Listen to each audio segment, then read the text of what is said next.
Étant petit, on a tous déjà rêvé d'être riche et de pouvoir se procurer tout ce que l'on voulait. Eh bien moi, étant petit, j'ai imaginé une histoire, un braquage de banque avec des amis. J'ai ici, du coup, le tout premier jeu que mon père m'a donné ce jour-là. Et donc, mes amis et moi seront représentés par des sets, comme ceci. Et donc, du coup, le paquet, ce sera la banque.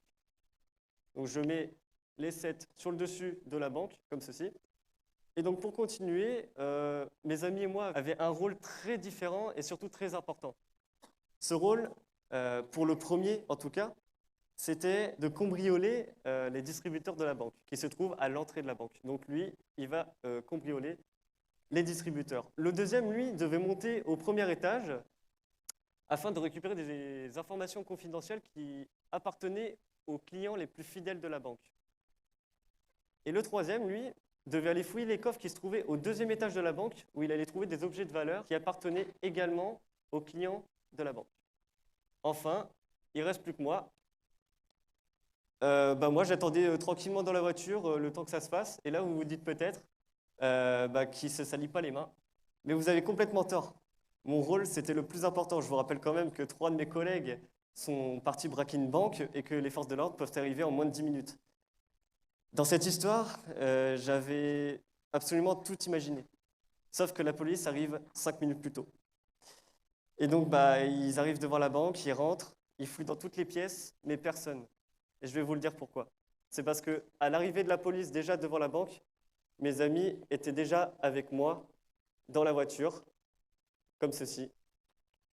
Voilà.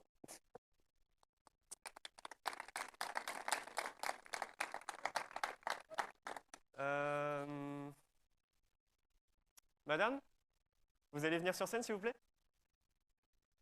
Comment vous vous appelez? Aurélie? Vous pouvez l'applaudir, s'il vous plaît.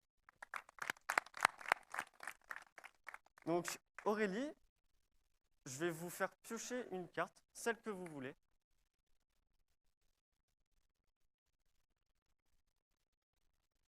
D'accord? Vous pouvez la regarder, la mémoriser.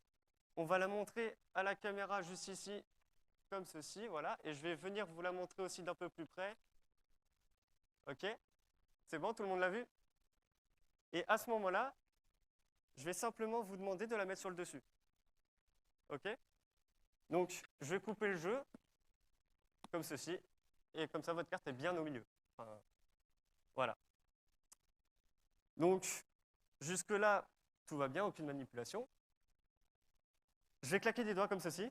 D'accord? Et on va regarder ce qui se passe. On va regarder dans le jeu, comme ceci. Et on remarque qu'il y a une carte qui devient bleue, comme ceci. Donc on va voir si c'est votre carte. Je ne garantis rien. Et est-ce que votre carte, c'était bien le 8 de pique? C'était bien ça? Ouais, merci. Maintenant, vous allez mettre une main comme ceci. Je vais vous mettre le 8 de pique dans les mains et vous allez serrer fort pour pas que j'y touche. Il ne faut pas que je puisse y toucher, c'est ça l'idée. Et vous allez me dire stop où vous voulez. Ici, c'est sûr, vous ne voulez pas changer? Vous pouvez si vous voulez. Non? Vous voulez rester sur cette carte. D'accord, donc je vais vous laisser regarder la carte. Je vais la montrer à la caméra. Je vais la montrer à tout le monde ici. Voilà.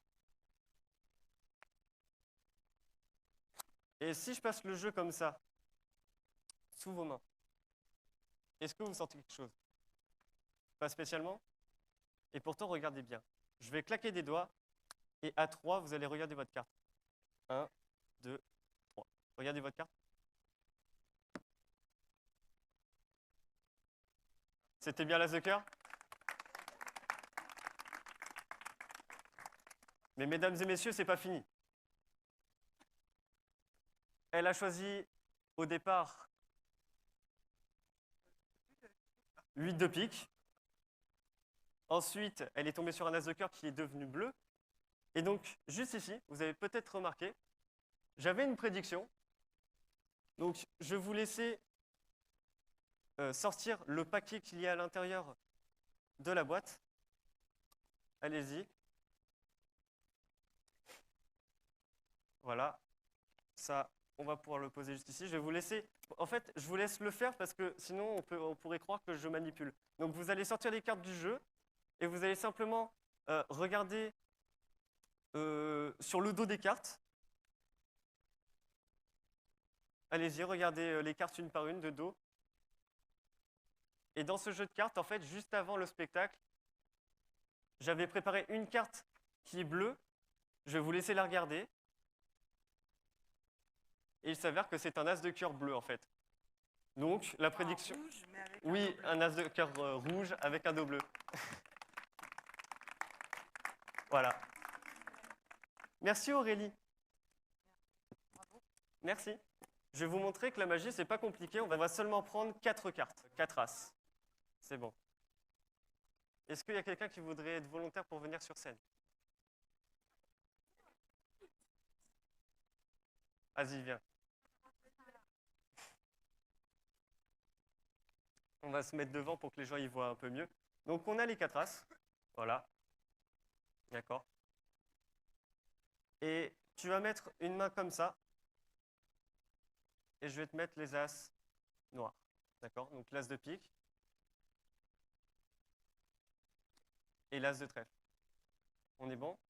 Tu vas refermer avec tes mains pour pas que j'y touche. Même principe que tout à l'heure. J'ai l'as de cœur et l'as de carreau. Ici, c'est complètement visuel parce que regardez. Je claque des doigts comme ceci. À distance, regarde tes cartes. Cherche pas, elles se sont déjà échangées.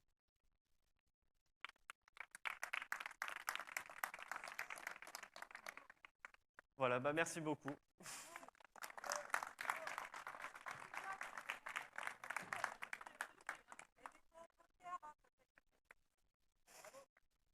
Si, Jérémy. Alors un petit mot pareil pour parler de toi. On t'avait déjà vu l'an dernier sur Ouais. Jeune Talent. Quel bilan tu peux tirer de l'année dernière? Est-ce que ça t'a apporté des choses? Ouais, Est-ce que ça t'a appris sur la partie bah, scénique? disons que l'année dernière, le fait que je sois passé et que je me sois produit pour la toute première fois de ma vie sur une scène, ça m'a permis de pouvoir déjà moins appréhender cette fois-ci. Et puis bah, d'avoir pu mieux m'organiser de façon à ce que ce soit plus structuré. Niveau éloquence, pareil, ça apporte beaucoup parce que l'année dernière, je me rappelle, le stress m'avait un peu pris, mais celle-là, ça a été. Bah, sinon, ouais, l'année dernière, ça m'a beaucoup apporté et puis ça m'a beaucoup fait progresser au final dans la magie. Ouais. Bah, c'est ça l'objectif aussi Mm. du festival. Je ne sais pas si vous m'entendez. Oui, pas fort, hein. Mais oui, c'est ça aussi l'objectif du festival, bah, c'est d'apporter des premières expériences scéniques Mm. et puis bah, de pouvoir progresser. Est-ce que tu t'es produit un petit peu en dehors de Jeunes Bah, Talents? juste après les Jeunes Talents, j'ai été contacté par une association qui s'occupait des enfants du Guatemala. Et ouais, cette soirée-là, c'est pareil, ça m'a permis de répondre à mes attentes, si vous voulez, et bah, de pouvoir corriger les choses qui n'allaient pas au final. Et bah, ouais, c'est pareil, ça a été complémentaire en fait à tout ce que j'ai dit avant. Ouais. C'était vraiment complémentaire. Bon bah super, c'est ça l'objectif en tout cas, Voilà. un des objectifs de ce festival ou de cette journée Jeunes Talents. Merci Ouais. Jérémy. Et Je puis vous ra- je te laisse finir. Ouais. Je vous rappelle que si vous voulez voir des choses de plus près, je serai installé un peu plus loin là-bas, à l'accueil. Et si vous voulez me suivre sur les réseaux sociaux, c'est Magique Tentation sur Instagram et YouTube. Voilà. Parfait, donc tu proposes un petit bonus d'un peu plus près Voilà, c'est ça. Si vous voulez aux venir gens. de près, il n'y a pas de souci.